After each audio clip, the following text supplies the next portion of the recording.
Welcome to another episode of Faith Talk, where we are going to talk about feeling guilt and feeling of unworthiness that you think God cannot use you. Did it ever cross your mind that you feel guilty, unworthy, and sinful, na sa tingin mo hindi ka na kayang gamitin ng Diyos, sa tingin mo hindi ka na kayang linisin ng Diyos?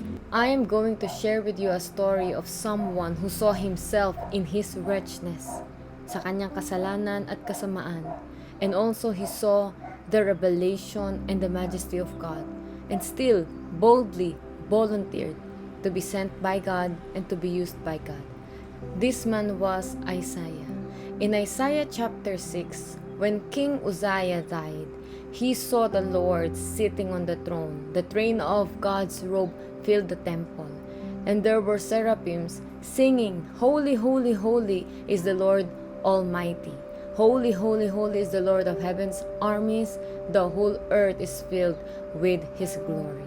Their voices shook the temple with its foundation, and the entire building was filled with smoke. Then nakita ni Isaiah yung sarili niya, yung wretchedness niya, yung kasalanan niya, yung kasamaan niya. And he said, "I am doomed. Woe is me. For I am a man with unclean lips, and I live with people with unclean lips. Yet I saw the King." Then one of the seraphim flew to him from the altar with a pair of tongues, with a burning coal, and that burning coal touched Isaiah's lips. And then the seraphim said, "This has touched your lips. Your guilt is now removed, and your sins are forgiven." And then Isaiah heard the voice, "Who will go for us? Whom shall we send?" And Isaiah said, "Here I am, Lord. Send me." Si Isaiah ay isang propeta, naglilingkod sa Diyos, at katulad rin natin, nakaramdam siya ng guilt sa kanyang kasamaan, karumihan at kasalanan. Pero nakita natin na hindi yun naging hadlang na siya ay hindi gamitin ng Panginoon. At alam niyo ba, maraming beses na nakakaramdam tayo ng condemnation, nakakaramdam tayo ng guilt sa ating kasalanan, sa ating nakaraan, sa ating mga nagawang kasamaan. Napakiramdam natin, hindi na tayo kayang gamitin ng Diyos, hindi na tayo kayang patawarin at linisin ng Diyos. Kaya nandun na lang tayo, we settle for less. Andun na lang tayo, we just attend church, and we join fellowship. Even deep in our hearts, we know God is calling us. Deep in our hearts, we know God has a mission for us.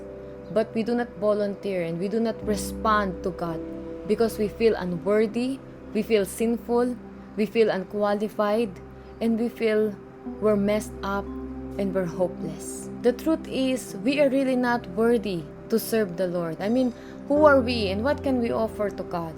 Laging nasa harapan natin yung ating limitations, weaknesses, sins at yung mga nagawa natin nung nakaraan. Ito'y laging humahadlang at ito'y bumabalakid kung bakit hindi tayo makapaglingkod sa Panginoon. Yet we can learn truths from the life of Isaiah. How can we be ready to serve God? How can we be cleansed and be washed from all the sins and guilt that we feel?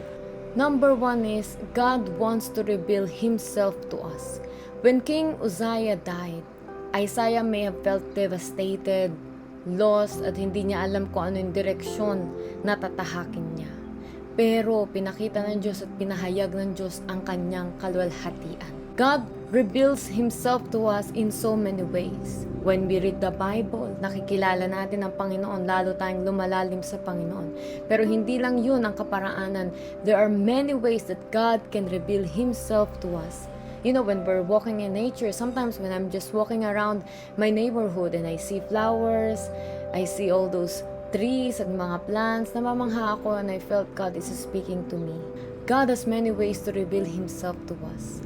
We just need to take the time to pause, see, understand, and internalize it. As God reveals Himself to us, it is like a light that by that we see other things. By that, we see our true condition. Yung pahayag at revelasyon ng Diyos sa atin ay parang araw. Na pag sumisikat ang araw, marami na rin tayong nakikita. Maliwanag ang lahat. And through God's revelation, we get to see ourselves. We get to see our true condition. We thought we are okay, pero hindi pala. Isaiah saw himself, his true condition. Propeta siya ng Diyos. Nag-speak siya ng word of God, pero nakita niya he had sinful lips. He's living with people with sinful lips. Maaaring maisip niya, lingkod ako ng Diyos, pero ganito ako. Nagsisimba ako, at ako ay nagsiserve kay God. Pero ang dami kong mga nagagawang kasalanan, karumihan, nararamdaman. I feel guilty. I feel condemned. I feel I cannot continue anymore. Pero hindi natatapos ang kwento na yon. In number 3, we should also understand that God seeks to cleanse Isaiah. Let us also see what God seeks to do. He wants to cleanse us. Through the burning coal that touched Isaiah's lips, yun yung naglinis sa kanya, nagtanggal ng guilt niya. Did you know that God delights in forgiving you?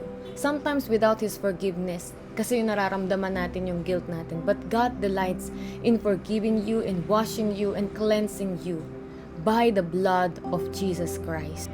Revealing who we are is not the end of the story. God takes delight in taking away our guilt and forgiving us sa ating mga kasalanan. God has a solution and provision for our sins and guilt. Let us allow the blood of Jesus to wash us, cleanse us, and take away our guilt. Nakita ni Isaiah ang kaluwalhatian ng Diyos. Nakita ni Isaiah yung totoo niyang kondisyon. Pero nakita rin ni Isaiah na may provision ng Diyos sa kanyang kasalanan at sa kanyang guilt na nararamdaman. And then God asked, "Who will go for us? Whom shall we send?" And then Isaiah boldly volunteered, "Lord, here I am. Send me." Alam mo, minsan wala tayong muka na sabihin yun sa Panginoon dahil nga sa ating kondisyon. Pero dapat makita natin yung solusyon at provision ng Diyos sa pamamagitan ng kanyang dugo para tayo hugasan, linisin at maging karapat-dapat na gamitin ng Panginoon. May isang kwento. Andun sila sa barko, napakalaki ng barko at sabi niya, "Alam mo, ang kasalanan ko sa Diyos, katulad nito. Sobra, laki, parang barko. Hindi ko alam paano ako patatawarin ng Diyos sa sobrang laki ng kasalanan ko." At merong isang lalaking dumaan at sabi niya, "Alam mo, tama yung sinabi mo. Totoo yung sinabi mo. Pero ito rin yung katotohanan. Kung ang kasalanan mo ay kasing laki ng barkong ito, ang kapatawaran naman ng Diyos ay kasing lalim at lawak ng karagatan." So, we see ourselves, our true condition in the light of God's revelation. But let us not forsake to see that God has a provision and solution for our condition.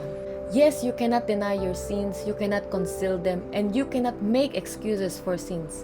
Pero totoo rin na andyan ang dugo ng Diyos para linisin ka, gawin kang bagong nilalang. Nandyan ang misyon ng Diyos, nandyan ang plano ng Diyos, ang pagtawag sa iyo ng Diyos, at totoo rin na may kinabukasan ka sa Diyos. So may God reveal Himself to you. May you encounter how deep, how high, how wide, how long is His love for you. As you see your true condition, may you also see God's provision. And then you can say, "Here I am, Lord, send me." I want to offer a short prayer for those people who, like me, nakakaramdam tayo ng guilt and condemnation sa mga nakaraan natin, sa mga nagawa nating kasalanan noon. Oo, nagbago na tayo. Oo, ginagawa natin kung ano nais ng Diyos at lumalakad tayo sa katuwiran at kabanalan. Pero may mga pagkakataon na naririnig natin yung bulong at ito yung pumipigil sa atin bakit hindi tayo makatungtong o makahakbang sa plano ng Diyos. Bakit yung pagkatawag ng Diyos sa atin na hindi natin mauuhan. Lord, thank you for your word. We want to see your glory and we want that you will reveal yourself to us. And as you reveal yourself to us, we're going to see our true condition. And in seeing our true condition, makita rin po namin ang provision po ninyo. There is your grace, there is your forgiveness, there is your love and mercy, and your blood to wash us, make us clean, make us white, and make us new.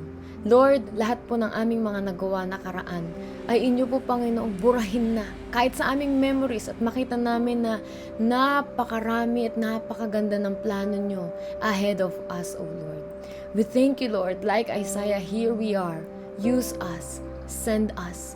It will be through your grace and by the blood of Jesus na kami ay nagiging karapat-dapat sa mission and calling at sa paglilingkod sa inyo. This we pray in Jesus' name. Amen.